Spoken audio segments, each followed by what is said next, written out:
Hello, welcome to this Sharing Perspective lecture, which has as a theme the latest European bailout, which is of Cyprus, but it will also have a general understanding of what are bailouts, why were they needed, and where are we heading now, right? So let's start from what are bailouts. By the way, my name is Alexandros Apostolides. I'm a lecturer of economic history at the European University Cyprus. So, what are bailouts? Well, you see, back in 2001, Europe decided to start an experiment of one currency. The idea was that the whole idea of Europe is all about bringing countries together economically. And it was considered that one of the latest big steps that was left against coming economically was exactly the different currencies. So not everybody, but quite a lot of countries committed to this single currency, and all new countries, including Cyprus that joined in 2004, committed in taking that currency as their national currency in the future, right? Of course, from the beginning, we knew there were some issues. And one of the biggest issues is exactly what will happen if either banks get in trouble in a state or a state gets in trouble. And by trouble, mean either of the two, they need to borrow money. The banks would need to borrow money because they made wrong investments and now they need to pay back their depositors.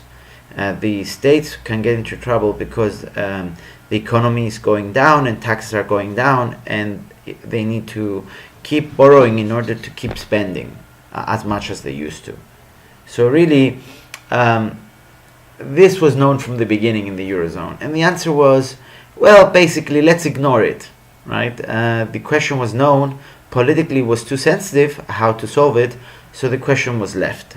And sadly, of course, very quickly, afterwards, in 2007, with the first economic crisis of the world, you saw countries falling in either or most of the time both sectors, as in both the government being weak and the banks being weak.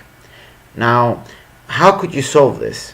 You could solve it in three ways, as in how do you have one single currency, right, and allow for help for banks that need money because they made bad investments and now they need to pay back the depositors, and states that need to spend more than they borrow because their economy has gone under and they need to spend more in order to come out and recover.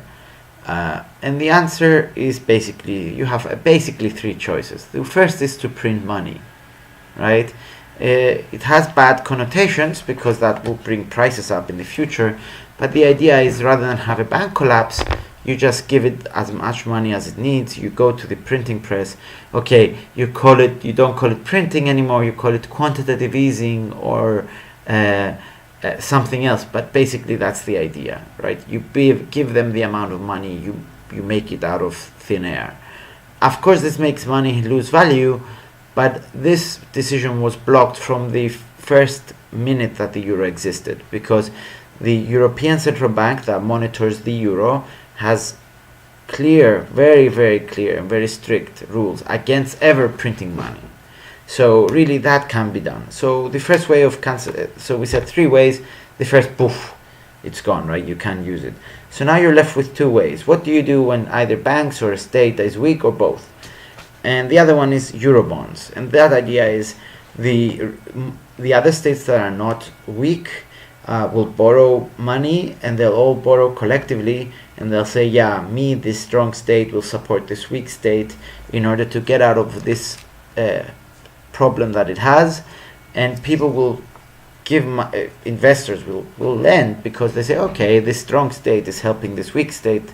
And if you do it for all Eurozone countries together, then it becomes quite powerful.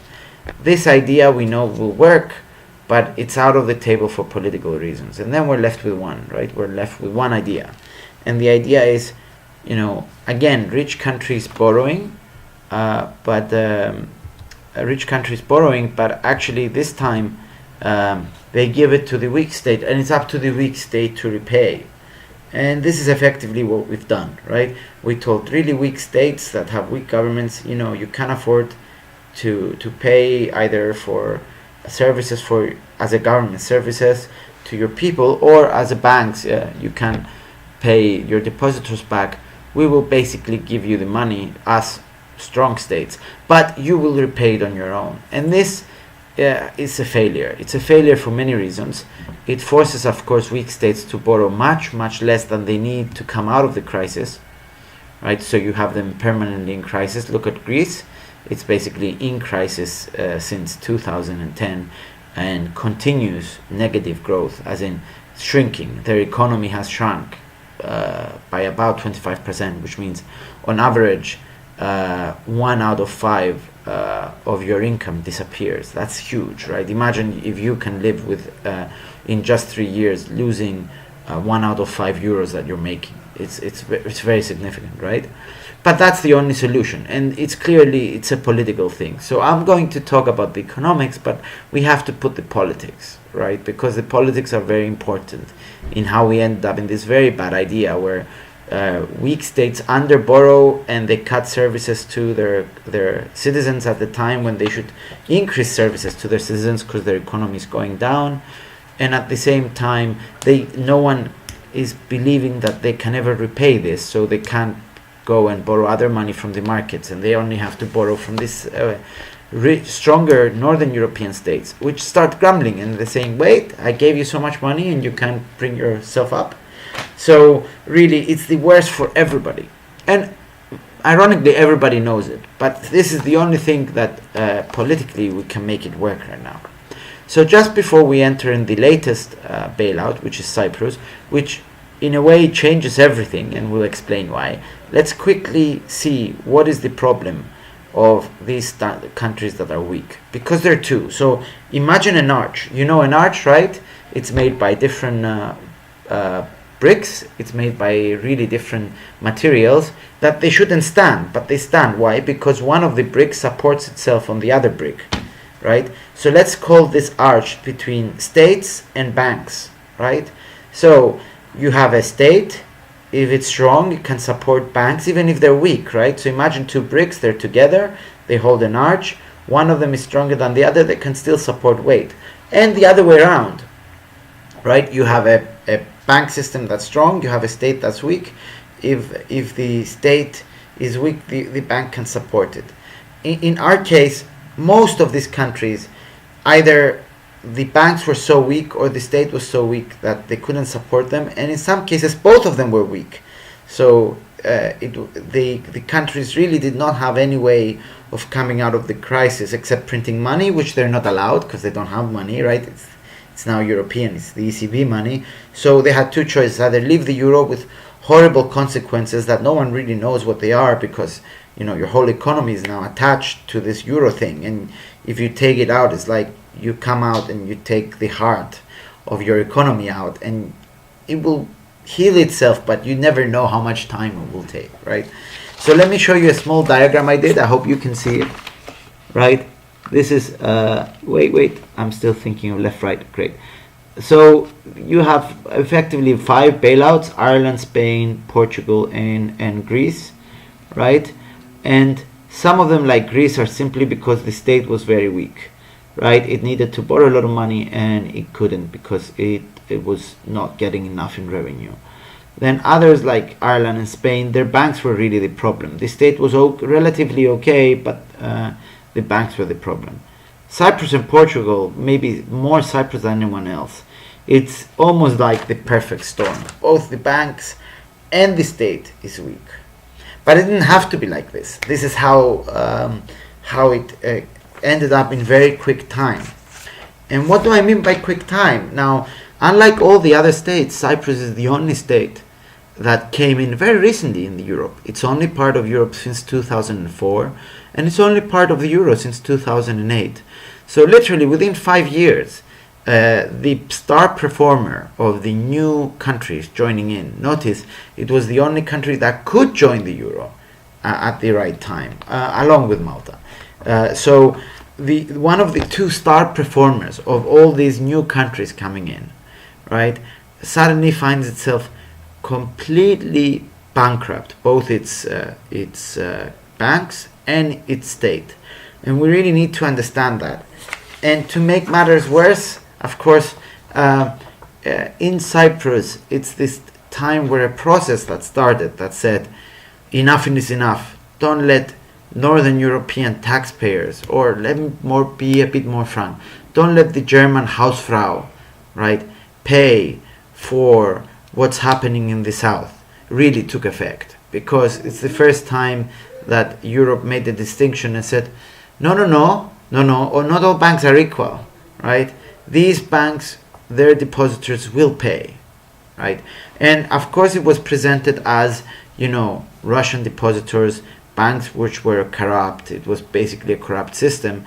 And although there were issues, and it's not the reason these banks were not saved, when every single bank in Spain, Ireland, Greece and Portugal was saved. It's very clear the reason was now Northern European politicians are under huge scrutiny at home, and they cannot be seen to be sending money out to southern states. And because of not having these Eurobonds, not having these collective bonds that everybody pulls together, it's very clear as well that what we're doing is we're forcing southern states to borrow not as much as they need.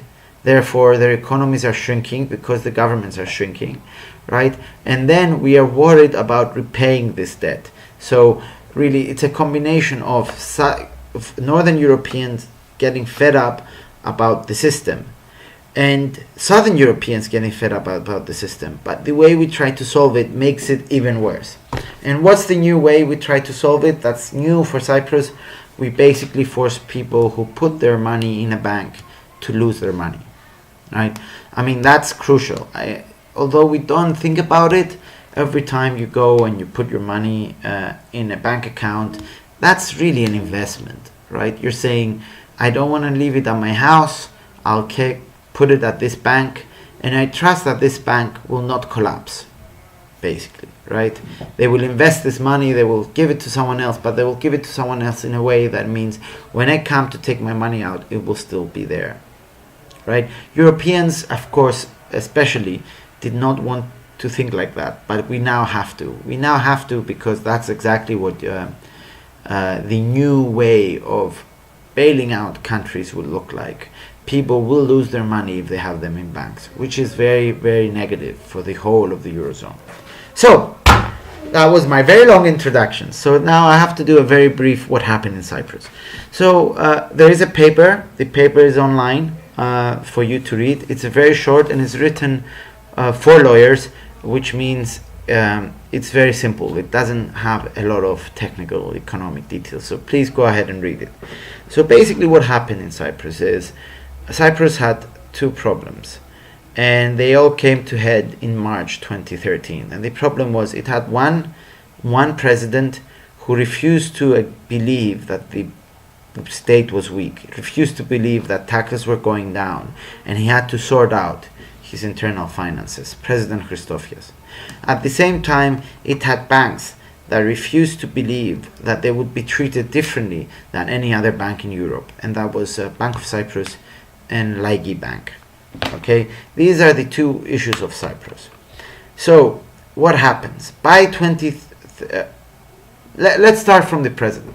In 2008, Cyprus has a very mild economic crisis. It's actually milder than almost any other European state, even Northern European states, and it comes out of it relatively okay.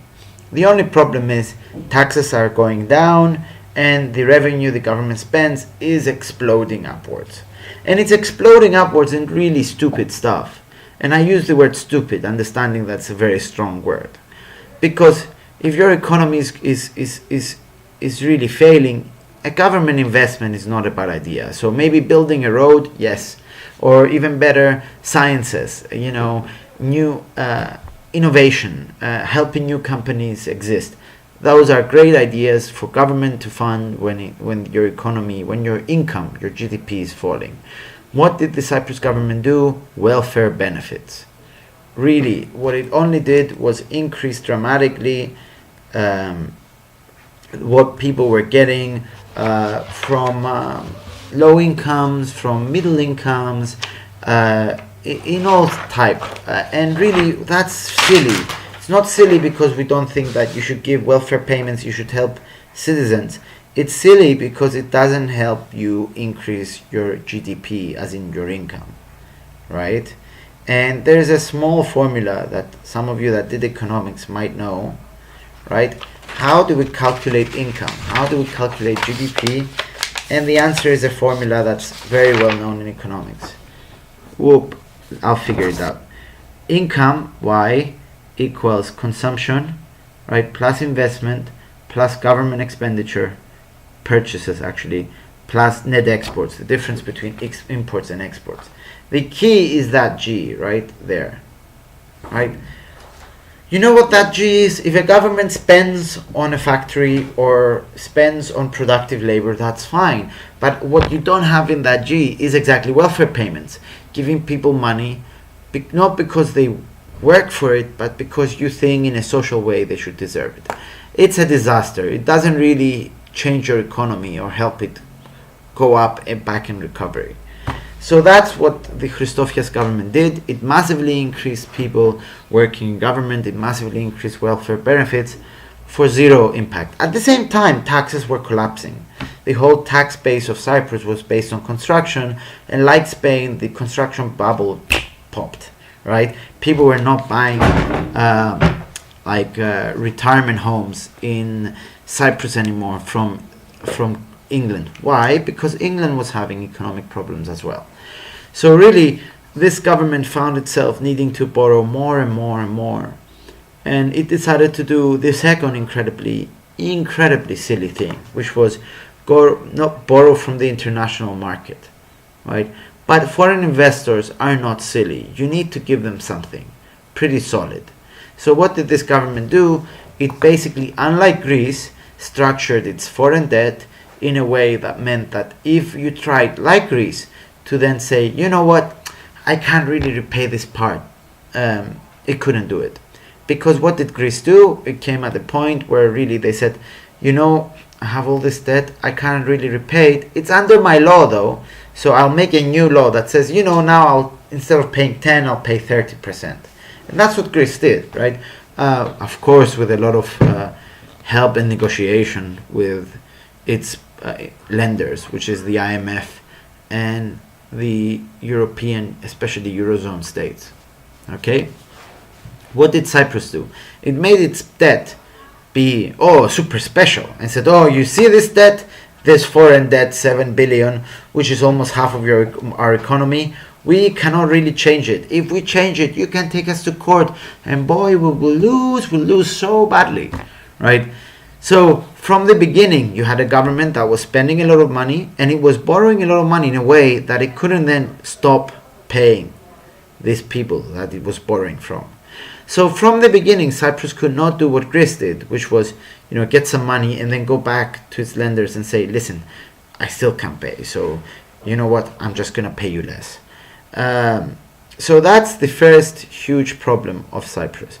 A real president who refuses to believe that the state is weak. He refuses to do what previous presidents did, which was stuff his own buddies, his cronies, his party people in power, and not give benefits, not feel like the king that goes around and gives money to people that need it. And of course, really, in effect, he wasn't an emperor. He was an emperor without any clothes. I mean, very slowly this government was desperately running out of cash. It was really trying to live from month to month. And it managed to do that until elections. How? Well, it borrowed from Russia directly. I mean, it was pulling contacts. It forced Cypriot banks to give it money. It forced pension funds to give it money. It basically acted like almost like a bully locally, and basically gave everyone abroad, either an investor or a foreign government, anything they wanted so long as it would give it money. But even that wasn't enough to win its election. So February comes, there's elections. President Christofias cannot put for elections because he was so unpopular. He put someone else. He comes close, but he still loses. And there's a new president. Okay? The new president is President Anastasiadis. Remember that name. Will come to us important at the end. So this is what happened to the Cyprus government.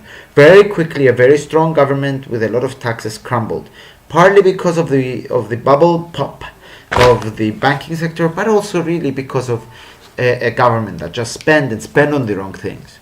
Now, if that was enough, then the Cyprus bailout would be 7 billion, which would be roughly half of the economy. Still big, but manageable. Not as big as perhaps other bailouts. What made Cyprus so special? Its banks. At the same time as this is happening, at least 2 Cypriot banks make 2 huge mistakes. The first one is they refuse to show that they have losses in order for the people who are in it not to lose bonuses, because they got paid up to 50% of their wage in bonuses. So what do? Let's pretend everything is okay in the bank. Let's show profits. Hooray! So we get paid. And this is what these banks were doing. How could they do that since they were having losses? And the answer is very, very risky bets. Okay? They stopped really at the point acting so much as bankers, and they really acted as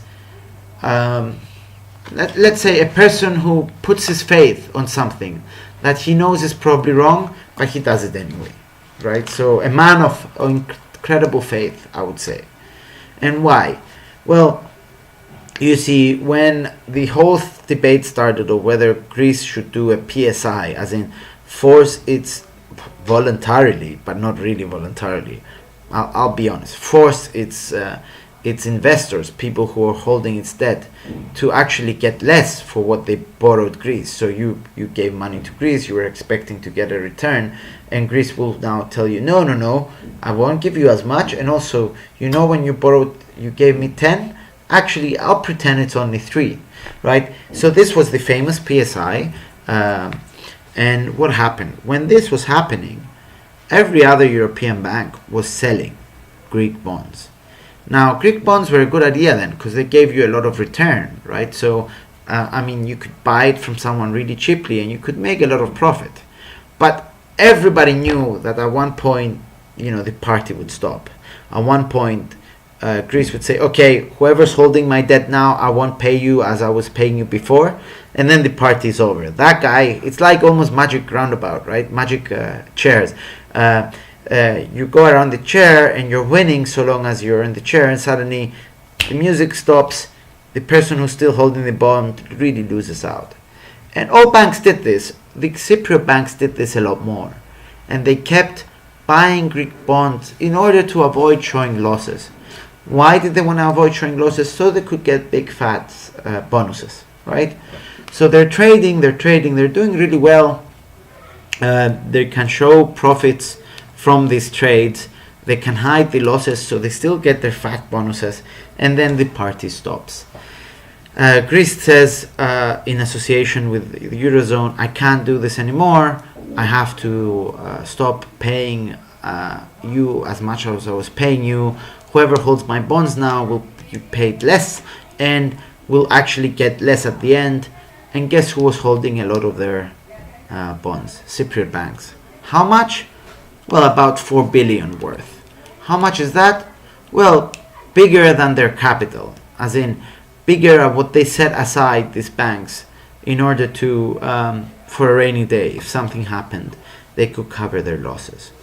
So basically, our Cypriot banks were already pretty weak. They were pretty weak because they were exposed in the relatively weak economy of Cyprus, but the really bad economy of Greece. They were giving loans to Greece, and Greek people couldn't repay them. And while they were weak, they were pretending they were not by buying and selling these bonds, and suddenly the party stops, and they hold the bonds, and they have huge losses. They die, right? So Cypriot banks die the moment the Eurozone decides to cut the Greek debt. Notice, this is funny, right? The cutting of the Greek debt happens because exactly the Eurozone does not want its taxpayers to pay all the all the damage in Greece, and it says, you know what, if I'm going to give Greece any more money, the second bailout, I'm just going to have to tell someone else to get some of the pain. Who's going to get the pain? The investor, right? It just so happens, though, at least in Cyprus, the investor is the Cypriot banks. So overnight, you make a bad problem worse. You had a weak state in Cyprus, and you kill the banks. You kill the banks by saving Greece. So welcome to Rule 101 about the Eurozone insanity of how we're dealing with issues. We don't think even not one step ahead, half a step ahead. European leaders only look at the ballot boxes. They look at their own local ballot boxes, and they do whatever they think is right for the next election, right? The problem, of course, is that just means that there is another bailout and another bailout and another bailout. And the damage that one country does to another, they don't really consider. Okay, so now this is Cyprus. It has dead banks and an almost dead state. What do you think you should do? Well, the answer is, go for a bailout, and perhaps go for a bailout with another country, right? You're going to say Greece is getting a loan, your banks are dead because of the Greece new loan and this PSI. So what should you do? You should have gone, okay, I can't do this. You're causing me 2.3 billion out of the 4 billion of bonds. That actually translates to about 2.3 billion loss for these banks. I can't cope with this. I'm already under, and I'm borrowing too much, and I can't afford to repay. So I should go in with Greece. President Christofias doesn't do that. In fact, President Christofias waits so long to ask for a bailout, and then when he hears the term, he does not like them so much that he stops basically the negotiations. They go on and on and on. Every other country asks for money, gets them very quickly, about 3 weeks. Cyprus spends more than almost 9 months talking and talking and talking and talking. And what does that do? It makes the whole of Europe, the whole of trend in Europe of, the Hausfrau will not pay. And I don't blame the Hausfrau, right? She sees money being thrown in Greece, and then she sees, they're not going to repay, so why am I sending more money? I mean, that's a valid question, but it gets replaced with, okay, so if the Hausfrau is not going to pay so much, who's going to pay, right? And it gets linked with the German elections, because you leave the bailout so long in Cyprus until it happens. You're close to German elections. Germany is a very important lender. It's basically the key power in the Eurozone, saying how all the bailouts will happen.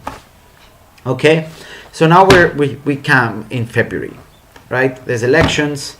New President Anastasiadis, comes to power. He's totally pro-Europe, unlike the previous president. He really wants a bailout. He understands how serious the problems are. What he does not understand is that Europe has already decided how to fix. It's always in brackets in the Eurozone crisis, because they're not really fixing anything. How to fix Cyprus. And how do they decide to fix Cyprus is, well, they can't make the government debt holders pay, because remember, the previous government did all this special debt that gets you into a lot of trouble if you try and make it, if you try and not pay it. So they need to make someone pay, and they make the depositor, right? So let's be clear. This is the most important thing I want to get out of the lecture. The real reason that Cyprus was not bailed out fully, like every single other country in the Eurozone, is because when it came to this new idea of who pays, right, they could not make the bondholders pay, so it fell on the depositor. Okay? Forget about what you heard about Russian investors, etc., and I'll prove it to you right at the end, right? The only reason that effectively the Eurozone said, I'm going to give you so much for your government and so much for the smaller banks, but really your big banks just get money from your depositors. Really, these people that thought they were safe banks and whatever happened up till now were saying not an inch of depositors' money will be touched, touch it, right? Effectively force depositors to get their money and give them shares that might not be worth anything, right? Some people have called it stealing. I haven't called it stealing. I think it's more complicated than that, but I think for many people it looks like stealing, right? It's very simple. It's only because someone needed to pay. Okay, so we come to March. Everybody knows Cyprus needs at least 17 billion. That's 100% of its GDP. If it borrowed so much money, it would probably not be able to pay back. So the Eurozone leaders ambush the president and they tell him, listen, I can give you 10. You know the other 7? Find it from your banks. Basically go and raid people's deposits. It doesn't matter who, by the way. We said it doesn't matter if it was a depositor that's a grandmother that just sold her house and she has over 100,000, or an international firm like a university, for example, that has thousands of students. Anyone that has over 100,000, these two banks take part or all of their money in order to cover these losses and recap this bank, so you make this banking sector solid. Of course, it had really crazy repercussions, which were two. One, suddenly no one trusts their banks anymore. Therefore, you couldn't stay as a functioning part of the euro system, because then people will take their money and take them out of Cyprus. So for the first time, you put capital controls. So you actually break not the law, but the principle of Europe, which is free movement of capital. It's dead now, right? I mean, one of the Treaty of Rome basic principles of Europe was that we will reach a stage that we will have free movement of capital. Capital will move from one country to another. No one will stop it. And that's why we did the euro, right? We killed it. We killed it because the moment we touched people's money in bank accounts in Cyprus, people with bank accounts in Cyprus wanted to move their money out, and we had to stop them doing it. Okay? And that's a Eurozone decision, not just a Cyprus decision, right? The second thing is, you remember that insanity of forgetting that, something that happens in one country affects another country? Well, it kicked in again, because really, if you took people's deposits, right, you had to take people's deposits both in Cyprus but also in Greece, because the banks were linked, and the branches in Greece were branches. They were not a separate bank, which meant that you cannot distinguish in Europe between, Alex Apostolides, who's in Cyprus and banks with Bank of Cyprus or Laiki Bank, and Michalis Papadopoulos in Greece, who banks with the Bank of Cyprus in Greece.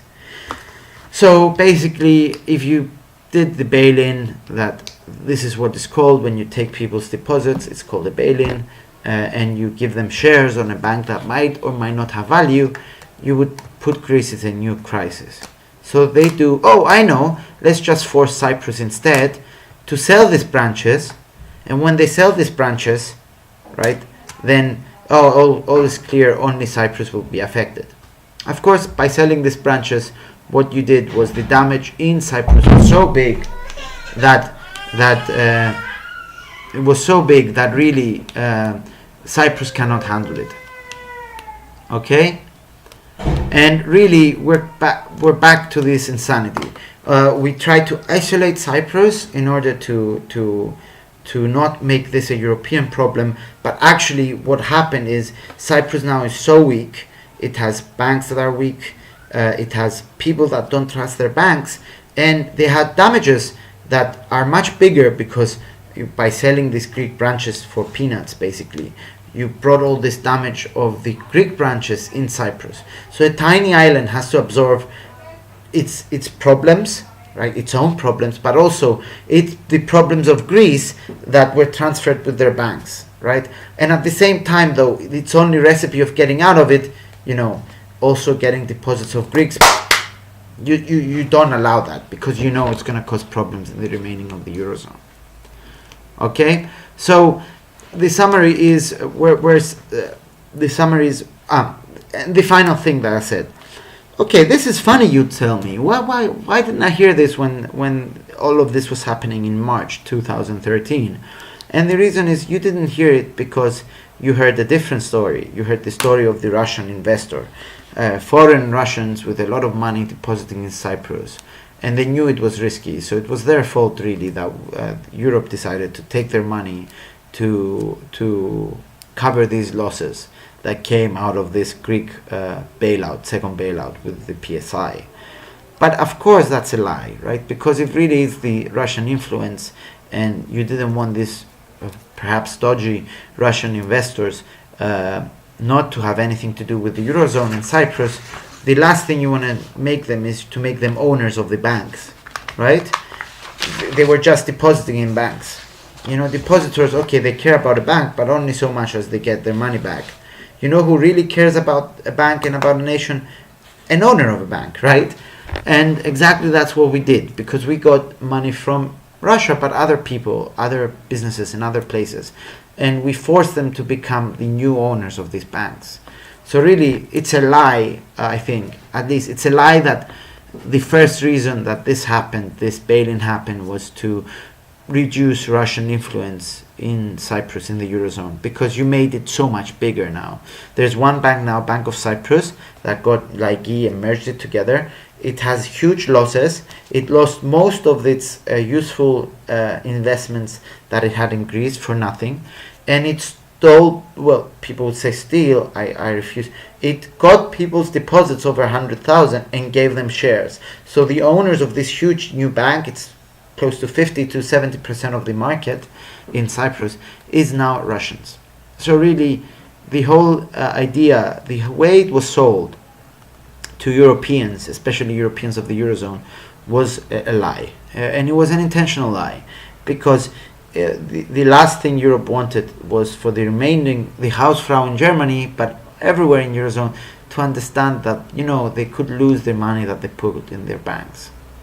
And but I think that's going to happen. I think now Europeans are realizing that their banks are not safe, and if they're not safe, then they probably should have their money, at least some of it, outside the Eurozone. So let's sum up. The damage that happened with the idea of getting people's money out of their bank accounts to in part pay for a bailout of a country is huge. For Cyprus, it's catastrophic and cataclysmic, right? Because it happened at the same time while isolating it from any damages, spreading damages to Greece or other countries.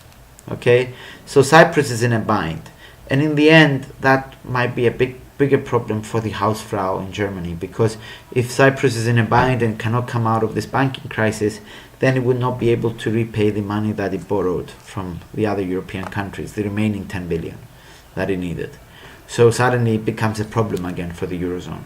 At the same time, this idea is a problem for the Eurozone, because the idea that you just go and not help banks, because really you don't want to print money or create Eurobonds, you let banks steal people's deposits, means this smart money is leaving the Eurozone, right?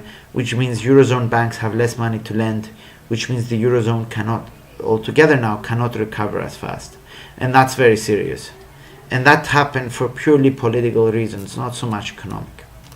Okay? Well, thank you very much. I would be very interested to hear what you think. And please email me, or you have my email at the paper if you need any further clarifications. Thank you and goodbye.